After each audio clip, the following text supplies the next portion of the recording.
فلعلك باخع نفسك على آثارهم إن لم يؤمنوا بهذا الحديث أسفا إنا جعلنا ما على الأرض زينة لها لنبلوهم أيهم أحسن عملا وإنا لجاعلون ما عليها صعيدا جرزا أم حسبت أن أصحاب الكهف والرقيم كانوا من آياتنا عجبا إذ أوى الفتية إلى الكهف فقالوا ربنا آتنا من لدنك رحمة وهيئ لنا من أمرنا رشدا. السلام علیکم ورحمۃ اللہ وبرکاتہ. اعوذ باللہ من الشیطان الرجیم. بسم اللہ الرحمن الرحیم. فلعلك باخع نفسك على آثارهم إن لم يؤمنوا بهذا الحديث أسفا إنا جعلنا ما على الأرض زينة لها لنبلوهم أيهم أحسن عملا وإنا لجاعلون ما عليها صعيدا جرزا أم حسبت أن أصحاب الكهف والرقيم كانوا من آياتنا عجبا إذ أوى الفتية إلى الكهف فقالوا ربنا آتنا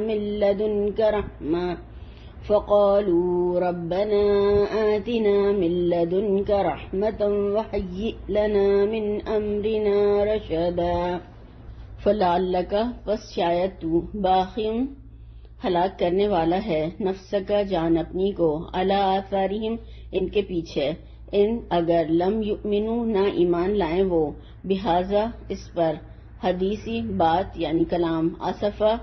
رنج کر کے یا غم کے مارے. انا جعلنا تحقیق بنایا ہم نے ما جو علی الارض زمین پر ہے زینتاً آرائش زینت لہا اس کے لیے لنبلوہم تاکہ ہم آزمائش کریں ان کی ایہم کہ کون ان میں سے احسن اچھا کرنے والا ہے عمل میں وَإِنَّا اور بے شک ہم لجاعلون کرنے والے ہیں ما جو کچھ علیہا اس پر ہے صعیداً صاف میدان جرزاً بنجر چٹیل ام کیا حسبتا گمان کیا تو نے انا کہ اصحاب الکہفی اصحاب کہف یا غار والے والرقیمی اور رقیم لوح والے یا کتبے والے کانو تھے من آیاتنا ہماری نشانیوں میں سے عجبا عجیب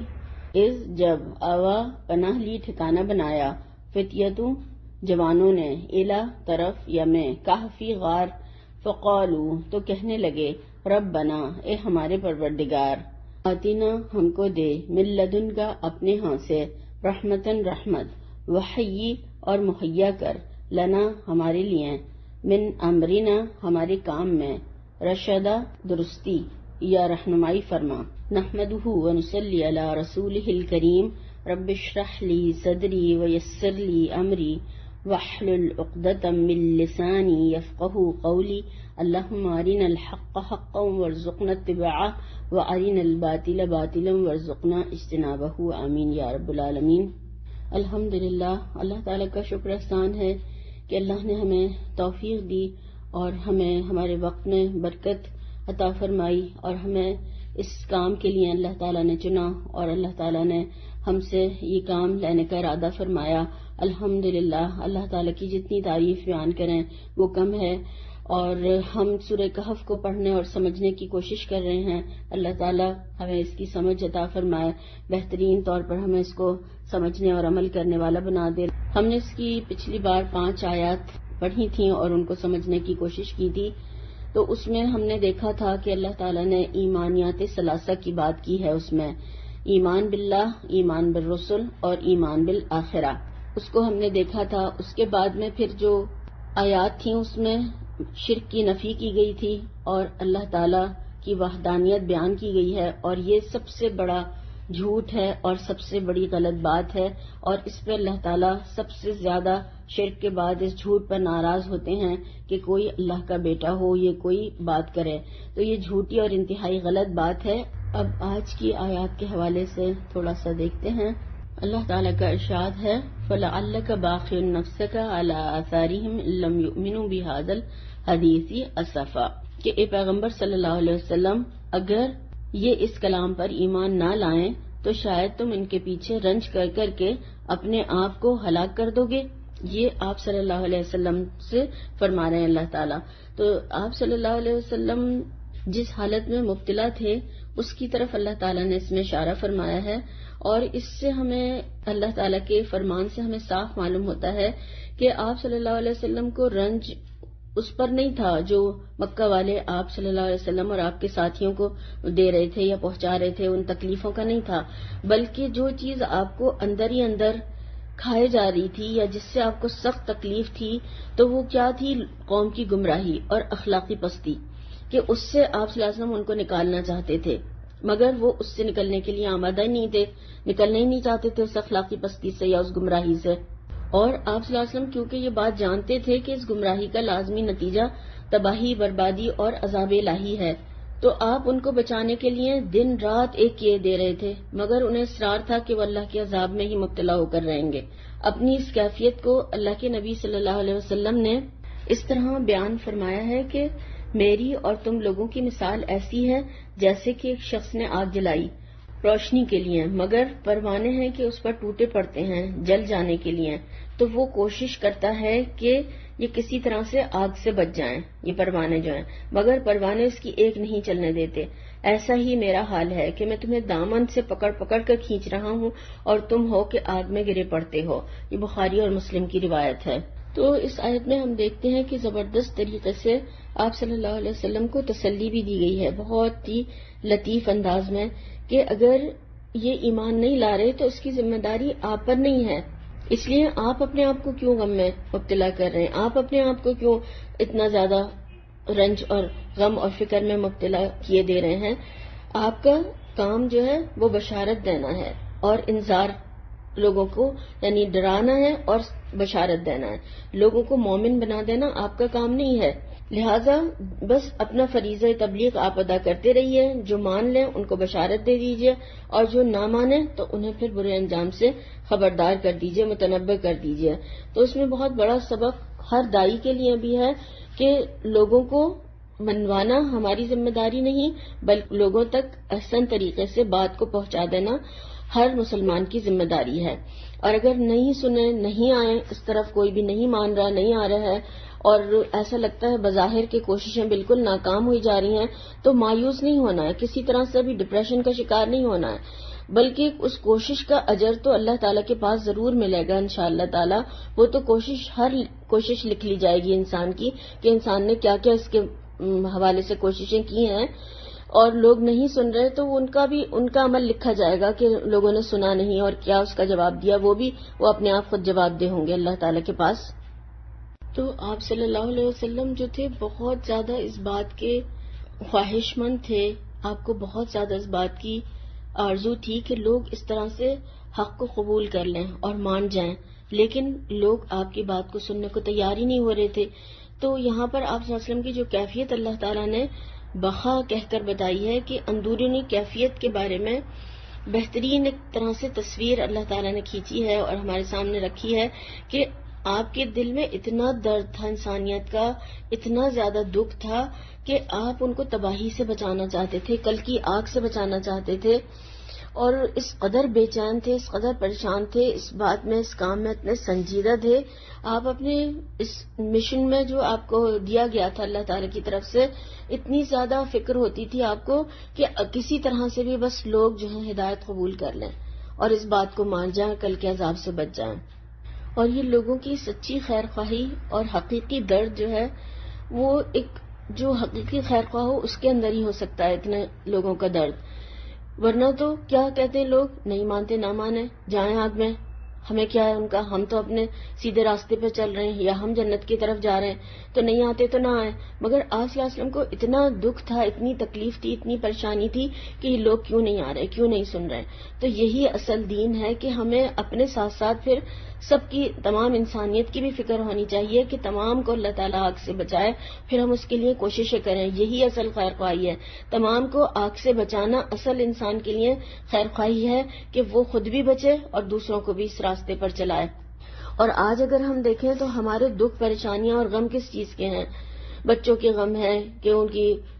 جاب نہیں ہے، شادیاں نہیں ہیں، یا پھر بچے نہیں ہیں کسی کے، اس کا غم ہے. کسی کی جاب نہیں ہے، کسی کی کچھ پریشانیاں، کسی کے گھر کی پریشانیاں، کسی کا کچھ اور مسئلہ ہے. کتنے زیادہ لوگ ہر طرح کے ٹینشن میں دیکھیں آج مبتلا ہیں. کسی کو بھی یہ غم ہے، یہ پریشانی ہے کہ لوگ دین کی طرف نہیں آ رہے. کسی کو مال کا، کسی کو جان کا، کسی کو جوانی کا، کسی کو اپنے بچوں کا، کسی کو خود کا. کتنے طرح کے غم لوگوں کے آپ دیکھیں اور اگر سنیں تو پتہ چلتا ہے. کسی کو یہ والا غم ہے کہ لوگ ہدایت نہیں قبول کر رہے ہیں، لوگ اس قرآن کو نہیں پڑھ رہے سمجھ رہے ہیں، لوگ اس طرف نہیں آ رہے، لوگ دین قبول نہیں کر رہے ہیں. تو یہ اگر غم جب تک نہیں ہوگا تو پھر ہم وہ خیر خواہی، ہمارے اندر کبھی بھی حقیقی خیر خواہی نہیں آ سکتی جو کہ اللہ کے نبی صلی اللہ علیہ وسلم کے اندر تھی. تو ہم یہ دیکھیں کہ ہم کس طریقے سے آپ صلی اللہ علیہ وسلم کو فالو کر رہے ہیں، یعنی نہ وہ کام کر رہے ہیں، نہ ہمارے اندر خیر خواہی ہے، نہ لوگوں کو اس طرف بلا رہے ہیں. تو پھر ہم کون سے طریقے سے آپ کو فالو کر رہے ہیں؟ آج اگر ہم دیکھیں تو ہمیں اس بات کا تو بہت زیادہ غم ہوتا ہے کہ لوگ ہماری بات نہیں مان رہے، یا بچے ہی ہمارے کوئی ہماری بات نہیں سن رہے. اس بات کا کتنا غم ہوتا ہے کہ لوگ دین کی طرف نہیں آ رہے ہیں.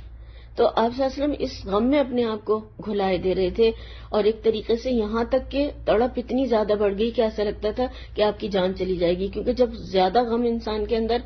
غم پرورش پا لیتا ہے یا غم زیادہ ہو جاتا ہے تو پھر انسان کی ہلاکت کا ذریعہ بن جاتا ہے وہ. تو یعنی اتنا زیادہ غم ہو گیا تھا کہ آپ کو گویا جان کو خطرہ ہو گیا تھا. تو اللہ تعالیٰ نے آپ کو تسلی دی، بہترین طور سے سمجھایا اور بتایا کہ آپ ان کی گمراہیوں پر غم نہ کھائیں اور نہ پریشان ہوں. آپ بس جو آپ کا کام ہے فرائض منصبی میں سے وہ آپ ادا کرتے رہیں، اور پھر ان کو جو ہدایت دینا وہ اللہ تعالیٰ کے ہی ہاتھ میں ہے، یا دلوں کا پلٹنا اور پھیرنا اللہ تعالیٰ ہی کر سکتا ہے. اور آپ کو ایک اور غم اور تکلیف اور دکھ جو تھا وہ یہ بھی تھا کہ شاید میرے بتانے میں کوئی کمی ہے، شاید میرے سمجھانے میں کوئی کمی ہے. تو اس لیے بھی آپ اور زیادہ پریشان ہوتے تھے کہ یہ جو اتنا بہترین کلام، اتنی بہترین بات، اتنی بہترین چیز جو کہ قیم ہے، اس کو سننے کے لیے تیار نہیں ہو رہے، اس طرف نہیں آ رہے، سن ہی نہیں رہے، لوگ سمجھ ہی نہیں رہے. تو یہ سمجھتے تھے آپ کہ شاید میرے پہنچانے میں کوئی کمی ہو. تو اس لیے پھر اللہ تعالیٰ نے یہاں پر بہترین طور سے تسلی دی. اور یہ اس وقت نازل، جو ہم نے پڑھا اس وقت کی نازل شدہ صورتوں میں سے ہے جبکہ بہت ہی زیادہ تنگی والا زمانہ تھا. 10 نبوی کا جو زمانہ تھا وہ بہت زیادہ، آپ صلی اللہ علیہ وسلم کی حالات، اور آپ کو عام الحزن بھی اس کو کہا گیا، غم کا سال، کہ حضرت خدیجہ اور حضرت ابو طالب جو تھے وہ انتقال کر گئے تھے. تو وہ اس تنگی اور بہت ہی زیادہ غم کا جو دور تھا آپ صلی اللہ علیہ وسلم کے لیے، اور آپ اس میں اپنے آپ کو بالکل اس طریقے سے محسوس کر رہے تھے کہ آپ کو جو ہے غم کی حالت بہت زیادہ شدید ہو گئی تھی. تو اللہ تعالیٰ نے یہاں پر آپ کو تسلی دی ہے. آج اگر ہم دیکھیں تو دیکھیں برے اعمال کا حال کیا ہے کہ غیبت، جھوٹ، برائی، چغلی اور ہر طرح کی غلط باتیں اور غلط کام ہو رہے ہیں کتنے زیادہ. تو ان پر ہمارے دل میں افسوس ہوتا ہے لوگوں کا کے لیے کہ یہ ان کا کیا بنے گا، ان کا کیا ہوگا، یہ جو کر رہے ہیں آج اس کا انجام ان کو دیکھنا پڑے گا. یا پھر ہم اپنے نیک بننے پر خوش ہوتے رہتے ہیں کہ بس ہم نیک ہیں، بس یہی کافی ہے، اور دوسروں کی پھر ہمیں برائیاں بھی اور نظر آنے لگتی ہیں کہ ہم تو بہت نیک ہیں، یہ تو سب خراب ہیں، یہ سب کے سب جہنم میں جائیں گے. تو یہ ساری چیزیں جو ہیں اگر ہم دیکھیں احساس اور جذبات ہمارے کیا ہیں، اور لوگوں کی خیر خواہی یا طلب کتنی ہے ہمارے اندر، وہ جذبہ کون سا ہے، وہ جذبہ کیسا ہے ہمارا. تو یا پھر ہم جو ہے سب کو اگنور کر کے بس صرف اپنی فکر میں مبتلا ہیں کہ ہم صحیح ہو جائیں، باقی کی دنیا کہیں بھی جائے اور آگ میں جائے یا کہیں جائے، ہمیں اس کی کیا فکر ہے. تو ہمیں پھر اس کو چیک کرنا ہوگا اور اپنے اندر بھی یہ تڑپ اور جذبہ پیدا کرنا ہوگا تاکہ ہم اس کام کو انشاءاللہ تعالی احسن طریقے سے کرتے رہیں. اور کبھی ہمیں جو ہے ایسی تڑپ یا ایسا شدید غم لاحق ہوتا ہے، کیونکہ غم جو ہے ایسی چیز ہے جو ہر خوشی کو مقدر کر دیتا ہے. کہیں کسی پل بھی انسان کو چین نہیں آتا، کسی جگہ بھی وہ سکون سے نہیں بیٹھ سکتا. بس اس کے اندر ایک لگن لگ جاتی ہے، تڑپ پیدا ہو جاتی ہے کہ لوگوں تک اس بات کو، اس کلام کو، اللہ تعالیٰ کی بات کو پہنچا دیا جائے. تو وہی بات کہ دیکھا ہے جو کچھ میں نے اوروں کو بھی دکھلا دے، بس وہ پھر اس فکر میں مبتلا ہو جاتا ہے انسان. تو اللہ تعالیٰ کرے کہ ہمارے اندر بھی ایسا ہی جذبہ پیدا ہو جائے تاکہ ہم ہر ایک کو یہ اللہ تعالیٰ کی بات پہنچانے والے بن جائیں انشاءاللہ تعالیٰ. آمین.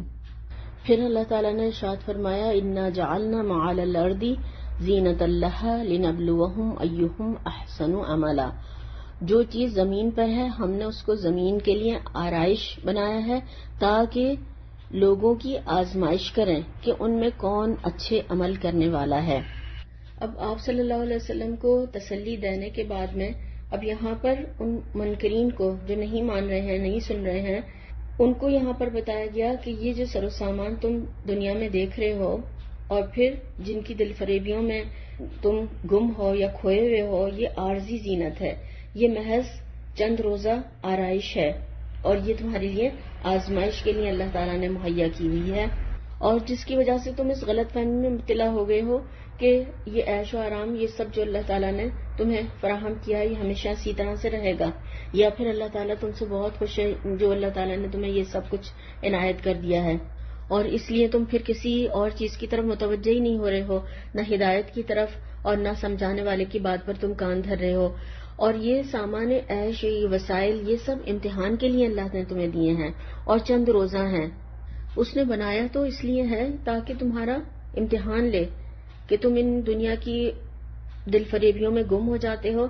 یا پھر اپنا اصل مقام جو بندگی رب کا ہے اسے یاد رکھتے ہو، تم کس رویے پر قائم رہتے ہو. تو بس جب تک امتحان چل رہا ہے یہ سب قائم ہے، اور جب امتحان ختم ہوگا تو یہ ساری بساط جو ہے وہ الٹ دی جائے گی اور سب ختم کر دیا جائے گا اور زمین ایک چٹیا میدان بنا دی جائے گی. آج ہم دیکھتے ہیں کہ زمین پر کتنی چیزیں اللہ تعالیٰ نے ہمارے لیے بنائی ہیں اور کس طریقے سے پہاڑ اور تمام حیوانات، نباتات، معدنیات اور تمام کتنی چیزیں اللہ تعالیٰ نے انسان کے لیے ضرورت کی بھی ہیں، اور کچھ چیزیں حسن کے طور پر بھی دنیا میں اللہ تعالیٰ نے پیدا کی ہیں کہ اس سے دنیا خوبصورت لگتی ہے. زمین کی تمام رونقیں اور یہ سب کیا ہے؟ آزمائش کے لیے اللہ تعالیٰ نے بنایا ہے. اور پھر اصل کیا ہے آزمائش؟ کہ کون اچھے عمل کرتا ہے، کس کا عمل سب سے زیادہ بہترین ہے، کون اچھے عمل لے کر آئے گا. تو ایک نبی کا غم کیا تھا کہ لوگ مان جائیں اور اس طرف آ جائیں اور آخرت پر یقین کرتے ہوئے وہاں کے لیے عمل کریں، وہاں کی تیاری کریں. اور عام لوگوں کے غم کیا ہیں؟ بس صرف دنیا اچھی گزر جائے، دنیا اچھی بن جائے، دنیا اچھی حاصل ہو جائے. تو یہ سب اللہ تعالیٰ نے بتا دیا، سمجھا دیا کہ وقتی چیز ہے، وقتی حسن ہے، وقتی استعمال کی چیز ہے، اور بس سب کچھ ختم ہو جانا ہے امتحان کے بعد میں. اور پھر کیا ہوگا؟ اصل دیکھا جائے گا کہ اچھے عمل کون لے کر آیا اللہ تعالیٰ کے پاس. ابن عمر رضی اللہ تعالیٰ عنہ نے آپ صلی اللہ علیہ وسلم سے سوال کیا تھا، یا رسول اللہ صلی اللہ علیہ وسلم احسن عمل کرنے والے کون لوگ ہیں؟ تو آپ صلی اللہ علیہ وسلم نے فرمایا جس کی سمجھ اچھی ہو، حرام سے پرہیز کرے اور اللہ تعالیٰ کی فرمانبرداری کی طرف زیادہ جھپٹے، یعنی بہت زیادہ فرمانبرداری کے کاموں میں آگے بڑھنے کی کوشش کرے. آج انسان دیکھیں دنیا میں ہی کھو کر رہ گئے ہیں اور مادے کو ہی انہوں نے سب کچھ سمجھ لیا ہے اور بس اسی کے پیچھے لگے ہوئے ہیں، دنیا بنانے، دنیا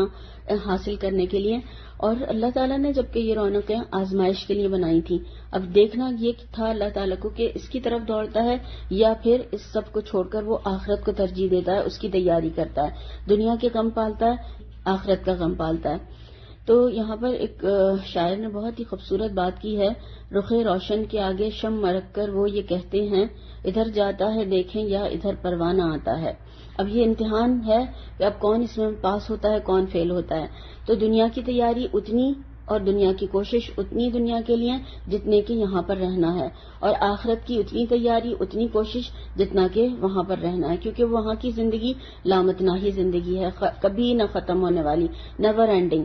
تو آج اگر ہم دیکھیں کہ دنیا ہمارے حواسوں پر اتنی زیادہ چھا گئی ہے کہ ہم آخرت کی تیاری کرنا ہی بھول گئے ہیں، اور ہم اپنے آپ سے خود انفرادی طور پر ہر ایک پوچھ سکتا ہے کہ ہمارے پاس اللہ تعالیٰ سے ملاقات کے لیے کیا ہے، کیا تیاری کی ہے میں نے، کیا اللہ تعالیٰ کے پاس لے کر جاؤں گی. تو ہم اپنے آپ سے خود سوال کریں تو ہمارا خود ہی جو کچھ ہم نے حاصل کر رہے ہیں وہ ہمارا خود سامنے آ جائے گا. تو اللہ تعالیٰ ہمیں کل کے لیے زیادہ سے زیادہ تیاری کرنے والا بنایا انشاءاللہ تعالیٰ، تاکہ ہم اس وقت اللہ تعالیٰ سے جب ملاقات ہو تو ہم کچھ تو ہمارے پاس ہو جو ہم وہاں پر پیش کر سکیں۔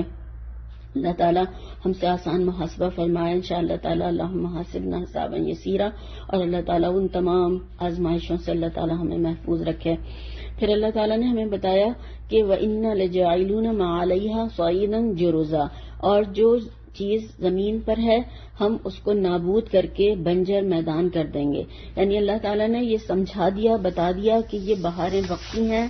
اور سب کچھ ختم ہونے والا ہے، ایک چٹیل میدان بنا دیا جائے گا۔ یہ جو سب کچھ تم دیکھ رہے ہو، زمین کی رونق، یہ سب کچھ بہت جلدی، یہ باغات، مال، مویشی، انسان، گھر اور یہ سب چیزیں جو تمہیں دنیا کی رونقیں نظر آتی ہیں، یہ بہت جلدی ختم ہو جائیں گی، کچھ بھی باقی نہیں رہے گا، سب کچھ ختم کر دیا جائے گا، چٹیل میدان بنا دیا جائے گا، صرف کیا بچے گا؟ تیرے رب جلیل اور کریم کی ذات باقی رہنے والی ہے۔ صحیح مسلم میں ابو سعید خدری کی ایک روایت ملتی ہے، آپ صلی اللہ علیہ وسلم نے فرمایا کہ دنیا سرسبز ہے، میٹھی ہے، بے شک اللہ تم کو زمین میں جانشین بنائے گا، پھر دیکھے گا کہ تم کیسے عمل کرتے ہو، بس اس میٹھی اور پرکشش دنیا سے بچ کر رہو، اور عورتوں سے بھی بچو، کیونکہ بنی اسرائیل میں سب سے پہلا فتنہ عورت کی وجہ سے پیدا ہوا۔ اور عورت کا جو یہاں پر اس میں بتایا گیا، اس میں حرام رشتے اور ناجائز تعلقات اور غلط چیزوں کے بارے میں کہا گیا ہے کہ ان سے بچا جائے، کیونکہ وہ پھر انسان کا دین اور ایمان سب کچھ ختم کر دے گا۔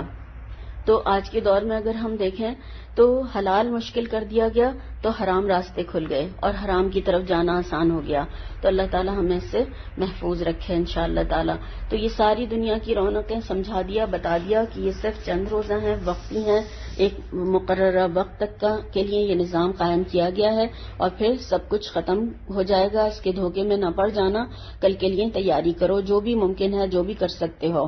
کیونکہ کل پھر سب کو اللہ تعالیٰ کی عدالت میں اللہ تعالیٰ کے پاس جانا ہے، وہاں حاضر ہونا ہے۔ اور اگر ہم دیکھیں، سوچیں اگر اس بات کو کہ یہ سارا کچھ اچانک جو آج ہماری دنیا اتنی بنی بسی اور ہمارے آگے پھیلی ہوئی ہے تمام، یہ سب کچھ اچانک سے جیسے اگر ختم ہو جائے، ابھی جیسے گھر ہے ہمارا اور یہ سب چیزیں ہیں بنی ہوئی، اور یہ اچانک ہمارا گھر، کچن ہے، بیڈ روم ہے، چیزیں ہیں تمام استعمال کی ہمارے، یہ سب کچھ ایک دم سے اچانک ساری ہمارے سامنے سے ہٹ جائیں، ختم ہو جائیں، کیسا لگے گا؟ اور ہم کر بھی کیا سکیں گے؟ اگر یہ اللہ تعالیٰ اچانک ہم سے سب کچھ لے لے واپس، تو ہم کر کیا سکتے ہیں؟ آج جتنی قوتیں، طاقتیں، صلاحیتیں اور وسائل اللہ تعالیٰ نے ہمیں دے رکھے ہیں، تو ہم ان کا کیا استعمال کر رہے ہیں؟ یہ ہم سے پوچھا نہیں جائے گا۔ تو یہ سب جو ہے ہمیں اچانک ہمارے پاس سے سب چھن جائے تو ہم کیا کر سکیں گے؟ اور ہمارے پاس کیا رہ جائے گا؟ سب چلا جائے گا، اور ہمارے ہاتھ میں صرف ہمارے کمائے ہوئے اعمال ہوں گے، اور وہی ہم اللہ کی جناب میں لے کر جائیں گے۔ تو ہمیں پھر اس کی زیادہ فکر ہونی چاہیے۔ اور فرمایا ام حسبت ان اصحاب الکہف والرقیم کانوا من آیاتنا عجبا، کیا تم خیال کرتے ہو کہ غار اور لوح والے یعنی ہماری عجیب نشانیوں میں سے تھے؟ یہ آیت 8 تک سورت کی تمہید تھی اور ایک خطبہ ہے یہ، اور یہاں سے آیت 9 سے اب ان سوالوں کا جواب دیا گیا ہے، اور یہ اصحاب کہف کی کہانی 26 آیت تک چلے گی۔ تو یہاں ان سوالوں کا جواب شروع ہوا ہے جو یہود کے کہنے پر آپ صلی اللہ علیہ وسلم سے پوچھے گئے تھے۔ تو جواب جو ہے وہ فوراً نہیں دیا گیا، کچھ باتیں سمجھائی گئیں پہلے ایک خطبے کی شکل میں، اور پھر اس کے بعد ان کا تفصیلی جواب یہاں پر اللہ تعالیٰ نے دیا۔ اور پہلا سوال یہی تھا کہ اصحاب کہف کون تھے؟ تو یہاں پر ان کے بارے میں بتایا اللہ تعالیٰ نے، کیونکہ اس وقت حالات بہت زیادہ سخت تھے اور مومنین بھی اس وقت جو تھا آزمائش میں مبتلا تھے، آپ صلی اللہ علیہ وسلم کے ساتھ ساتھ بہت ہی ایک ٹف ٹائم سے گزر رہے تھے۔ تو اس میں یہ بتایا گیا کہ پہلے لوگ بھی اس طرح سے آزمائشوں سے گزرے ہیں، اور ان کے پاس بہت کچھ تھا، سب کچھ تھا، مگر انہوں نے دین کے لیے اپنا ایمان بچا لیا، دین بچا لیا، اور انہوں نے وہاں سے ہجرت کی۔ اور ایک طریقے سے یہاں پر ہجرت کی طرف بھی اشارہ کیا گیا ہے کہ غار میں جا کر انہوں نے پناہ لے لی، اور اللہ تعالیٰ نے ان کے اوپر رحمت اپنی فرمائی، اور انہوں نے مگر دین کو نہیں چھوڑا، سب کچھ چھوڑ دیا۔ تو یہاں پر ان کا جو واقعہ بتایا گیا ہے، بیان فرمایا کہ یہ تو ہماری نشانیوں میں سے ادنا سی ایک نشانی ہے، تم اسے بڑی عجیب نشانیوں میں سے سمجھ رہے ہو جو تم نے یہ سوال پوچھوایا ہے۔ اور پھر اس سے زیادہ عجیب و غریب نشانیاں تو روزانہ دنیا میں رونما ہوتی ہیں. آسمان اور زمین کو دیکھ لو، دن اور رات کو دیکھ لو، اس کا آنا جانا دیکھ لو، نظام شمسی کو دیکھ لو، سورج کا نظام، چاند کا نظام، ستارے، سیارے، یہ سب جو زمین مسلسل حرکت میں ہے اور معلق ہونے کے بعد میں بھی انسان اس پر اطمینان سے چلتا پھرتا ہے، سب کام کاج کرتا ہے، تو کیا یہ بڑی نشانیوں میں سے نہیں ہے؟ اور پھر زمین کو دیکھو کہ اس مٹی سے کس طریقے سے اللہ تعالیٰ پھل پھول، رنگ رنگ کے ذائقے والی لذتوں والی چیزیں اور کیا کیا کچھ نکالتا ہے. مٹی ایک ہوتی ہے، پانی ایک، ہوا ایک، مگر کتنے کلر اور ذائقے، لذتیں، کیا کیا کچھ اللہ تعالیٰ اس سے پیدا کر دیتا ہے. تو یہ مردہ پڑی ہوئی جو زمین ہے وہ تمہارے لیے نشانی نہیں ہے کہ کس طرح سے اللہ تعالیٰ جب پانی کا ایک چھینٹا پڑتا ہے بارش ہوتی ہے اور وہ لہلہا اٹھتی ہے اور کس طریقے سے تمام اپنے پھل پھول پودے اور سب چیزیں نکالنے شروع کر دیتی ہے. تو انسانوں کو بھی اللہ تعالیٰ پھر اسی طرح سے جب چاہے گا زمین سے اٹھا لے گا. اور وہ آپ صلی اللہ علیہ وسلم سے معجزات بھی طلب کر رہے تھے، تو یہ بھی بتایا گیا کہ اللہ تعالیٰ جب چاہے معجزہ دکھانے پہ قادر ہے. اللہ تعالیٰ نے ان کو اس طریقے سے معجزانہ طور پر سلایا اور پھر جگایا، پھر اٹھایا، پھر سب لوگوں کے لیے نشانی بنا دیا. تو اللہ تعالیٰ آج بھی یہ معجزات دکھا سکتا ہے. اور یہ سارے دن رات جو تم چیزیں دیکھتے ہو یہ بھی معجزات سے کم نہیں ہے جن کے اوپر تم آج چل رہے پھر رہے ہو، بیٹھے ہو، اور جو بھی چیزیں تم دنیا میں استعمال کر رہے ہو یہ سب معجزوں سے کم نہیں ہیں، مگر غور و فکر والی نگاہ چاہیے. اور یہاں پر اصحاب کہف اور رقیم والے دو باتیں یہاں پر ارشاد فرمائی ہیں. تو اس میں علماء کرام کا اختلاف ہے کہ اصحاب کہف اور رقیم والے ایک ہی لوگ تھے یا پھر یہ الگ الگ لوگ تھے. کچھ کی رائے ہے کہ یہ ایک ہی تھے اور کچھ کہتے ہیں کہ یہ الگ الگ لوگ تھے. کہف کے معنی عربی میں وسیع غار کے ہوتے ہیں جو پہاڑ میں ہوتا ہے، اور رقیم کے معنی ہیں مرقوم کے ہیں یعنی لکھی ہوئی چیز، اور اس سے کئی معنی لیے گئے ہیں. اس کا یہ بھی وہ کتبہ جس پر اصحاب کہف کے نام لکھے ہوئے تھے. عبداللہ بن عباس رضی اللہ تعالیٰ عنہ جو کہ مفسر قرآن ہیں وہ کہتے ہیں کہ رقیم اس وادی کا نام تھا جس میں اصحاب کہف کا غار تھا. کعب احبار یہ بھی یہود کے بہت بڑے عالم تھے، پھر مسلمان ہو گئے. یہ کہتے ہیں کہ رقیم اس بستی کا نام تھا جس سے اصحاب کہف برآمد ہوئے تھے، یعنی جہاں سے وہ نکلے تھے. پھر بعض انہوں نے کہا کہ رقیم اس پہاڑ کا نام تھا جس میں اصحاب کہف کا غار تھا. پھر بعض نے یہ بھی خیال ظاہر کیا کہ اصحاب کہف کے کتے کا نام بھی رقیم تھا جو ان کی حفاظت پر مامور تھا. پھر ایک اور رائے یہ ملتی ہے کہ رقیم وہ کتبہ یا تختی تھی جس پر اصحاب کہف کے بارے میں اور ان کے نام وغیرہ لکھ کر وہ اس غار کے اوپر لگا دیا گیا تھا. ان اقوال سے یہ معلوم ہوتا ہے کہ اصحاب کہف ہی دراصل اصحاب رقیم تھے. اور پھر اس کی اور مزید کھوج کرید میں پڑھنے کی ضرورت نہیں کیونکہ اس سے ہمارے عمل کا کوئی تعلق نہیں ہے. اور اس کے حوالے سے بخاری کی بھی ایک روایت ملتی ہے کہ نعمان بن بشیر سے، جن سے پتہ چلتا ہے کہ غار والے اور رقیم والے دو الگ الگ لوگ تھے، کیونکہ دونوں کا تعلق ہی غار سے تھا اس لیے دونوں کا یہاں پر اکٹھا تذکرہ کیا گیا ہے. نعمان بن بشیر والی روایت میں ان لوگوں کی طرف اشارہ ملتا ہے کہ جو 3 لوگ سفر پر نکلے تھے، راستے میں شدید بارش کی وجہ سے ایک غار میں انہوں نے پناہ لی اور اتنے میں ایک پتھر سے اس غار کا منہ بند ہو گیا اور یہ اس میں قید ہو گئے. طبرانی میں عقبہ بن عامر کی روایت میں آتا ہے کہ وہ بنی اسرائیل میں سے تھے اور اپنے اہل و عیال کے لیے روزی کمانے کے لیے گھر سے نکلے تھے اور راستے میں شدید بارش کی وجہ سے ایک غار میں انہوں نے پناہ لی اور اتنے میں ایک پتھر لڑک کر اوپر سے آیا اور غار کا منہ بند ہو گیا. تو انہوں نے باہر نکلنے کے لیے اللہ تعالیٰ سے دعائیں کی اور اپنی اپنی نیکیوں کا واسطہ دیا اور کہ جس کے نتیجے میں دعا قبول ہوئی اور وہ پتھر اللہ کے حکم سے وہاں سے ہٹ گیا. تو یہ بھی عجیب و غریب واقعہ تھا اور اللہ کی نشانیوں میں سے ایک تھا. کہا جاتا ہے کہ صرف اصحاب کہف کی بات کرتے ہو، رقیم والے بھی اللہ کی نشانیوں میں سے ایک نشانی تھے. تو ان دونوں تفسیروں کے حوالے سے یہ بات ہے کہ یہ وہ لوگ تھے یا پھر ان لوگوں دوسرے لوگوں کا بھی تذکرہ کیا گیا ہے. اور آیات اور معجزات کی تلاش میں جو لوگ ہیں تو ان کے لیے سب سے بڑا معجزہ اور اللہ کی آیت جو ہے عجیب تو قرآن کریم موجود ہے، وہ سب سے بڑا معجزہ ہے، تو اس کی طرف توجہ نہیں کر رہے ہیں، اسے نہیں دیکھ رہے ہیں. اور غاریں جو ہیں وہ ایمان والوں کے لیے پناہ گاہیں ثابت ہوتی ہیں. اور جیسے کہ آپ صلی اللہ علیہ وسلم بھی بعثت سے پہلے غار حرا میں تشریف لے جاتے تھے اور ہجرت کے وقت آپ نے غار ثور میں پناہ لی تھی اللہ کے حکم سے. اب آگے فرمایا اذ اول فتیۃ الی الکہف فقالوا ربنا آتنا من لدنک رحمہ وہیئ لنا من امرنا رشدا، اور جب وہ جوان غار میں جا رہے تو کہنے لگے اے ہمارے پروردگار، ہم پر اپنے ہاں سے رحمت نازل فرما اور ہمارے کام میں درستی کے سامان مہیا کر۔ اب یہاں سے اصحاب کہف کا اصل واقعہ بیان کیا جا رہا ہے کہ یہ چند نوجوان تھے، توحید پرست تھے، توحید کی حفاظت کی خاطر اپنی قوم سے علیحدہ ہو گئے اور جا کر پہاڑ کے غار میں چھپ گئے، وہاں پناہ لی،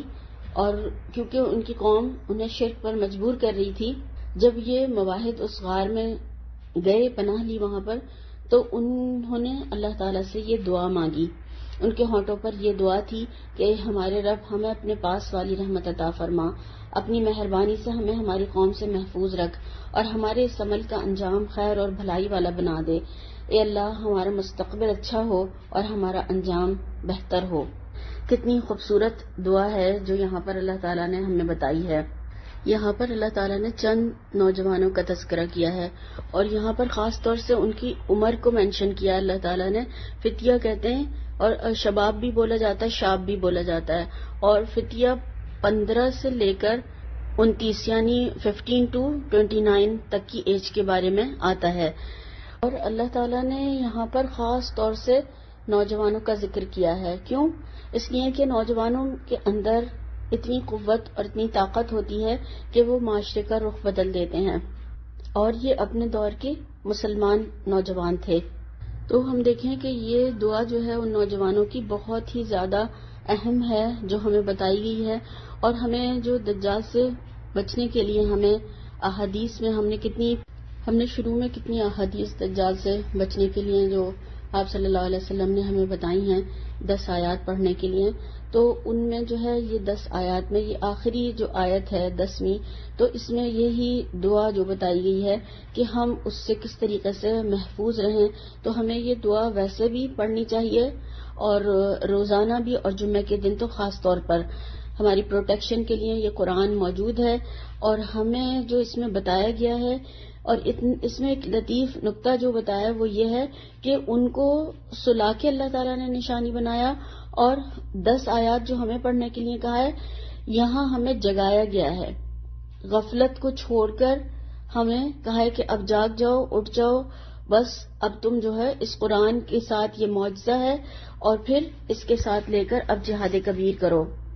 جب انسان اور دنیا جو ہے، دنیا کے انسان اور دنیا غفلت کی انتہا پر ہوگی تو قرآن کے ساتھ ان کو جگانا ہے۔ یہ بہت بڑا معجزہ ہے۔ ان کا سونا معجزہ تھا اور ہمارا جاگنا معجزہ ہے کہ اس کو پڑھ کر جاگیں اور اوروں کو بھی جگائیں، اور خاص طور سے قرآن سے نوجوانوں کو جوڑنا ضروری ہے ان میں، کیونکہ بہت زیادہ قوت طاقت ہوتی ہے، اور وہ اس کو پڑھ کر اگر سمجھ لیں تو پھر ان کے لیے عمل کرنا اور پوری دنیا میں اس کو پہنچانا بہت زیادہ آسان ان کے لیے کام ہو جائے گا۔ یہ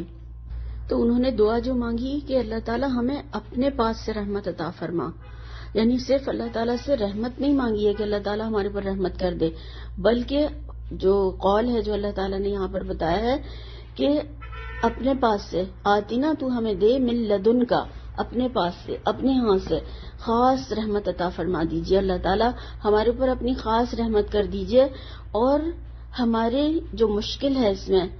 ایسے وسائل عطا فرمائیے، ایسا راستہ ہمیں دکھائیے، ایسی ہمیں توفیق دیجئے، اور ایسا ہمارے کام میں درستی کر دیجئے، رہنمائی فرما دیجئے، صحیح بات ہمیں، صحیح راستہ، صحیح چیز، صحیح کام ہمیں سمجھ میں آ جائے کہ ہم وہ کر کے اس پہ عمل کر کے ہم جو ہے اس سے نجات حاصل کر لیں جو ہمارے سامنے یہ معاملہ درپیش ہے۔ تو یہ اتنا بڑا جو معاملہ ہوگا دجال کے آنے کا، تو اس میں یہ ہمارے لیے دعا رہنمائی کا ذریعہ ہے کہ سب سے بڑی جو مشکل، سب سے بڑا جو فتنہ ہوگا وہ دجال کا فتنہ ہوگا، تو اس میں اللہ تعالیٰ سے پھر رحمت کی دعا، خاص رحمت کی دعا، اور ہمارے معاملے کو درست کرنے کی دعا، تو پھر اس میں ایمان پر ثابت قدمی کی بھی دعا ہے کہ اللہ تعالیٰ ہمیں وہ رشد اور وہ رہنمائی، وہ درستی، وہ راستہ وہ عطا فرمائیے، صحیح بات جس پہ کہ ہم ایمان پر ثابت قدم رہ سکیں، اور جہاں پر ہمارے لیے ایمان پر ثابت قدمی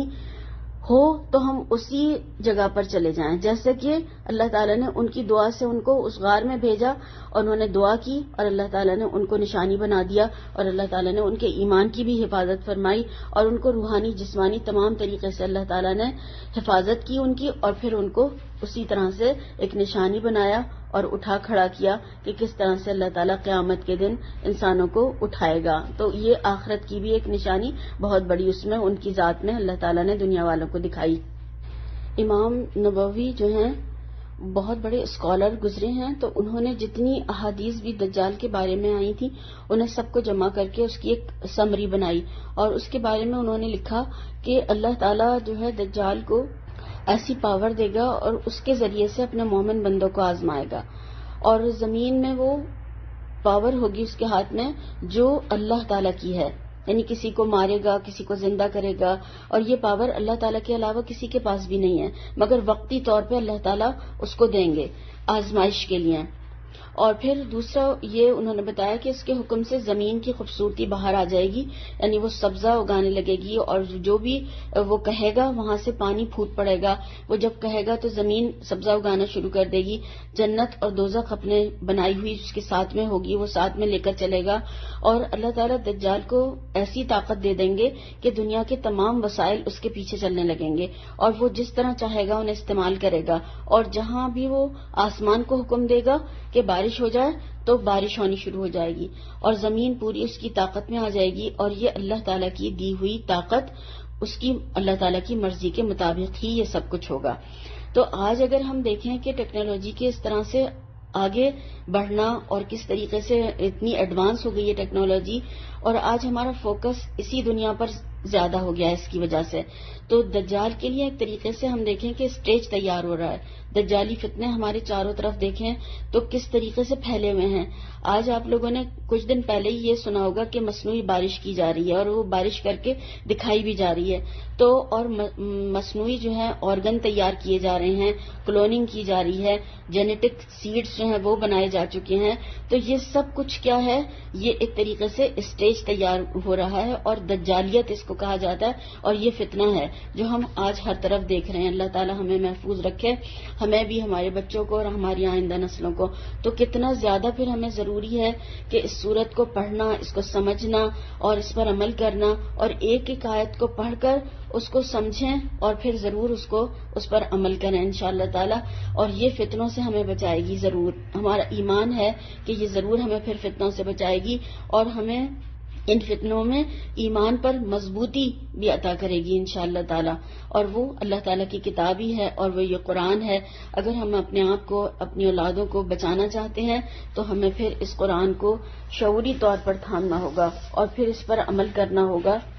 اور ایک دوسرے کو بھی ضرور اس راستے میں تھامنا ہوگا انشاءاللہ تعالی. اللہ تعالی ہمیں دین کی سمجھ عطا فرمائے اور ہمیں اپنی زندگیوں میں اس کو نافذ کرنے والا بنائے، اور ہمیں ہمارے وقتوں میں برکت ڈال دے، اور ہمیں اتنی توفیق عطا فرمائے کہ ہمیں جو ہے اس کو پڑھنا سمجھنا ہمارے لیے آسان ہو جائے. آمین ثم آمین. سبحانک اللہم و بحمدک، اشہد ان لا الہ الا انت، استغفرک و اتوب الیک. السلام علیکم ورحمۃ اللہ وبرکاتہ.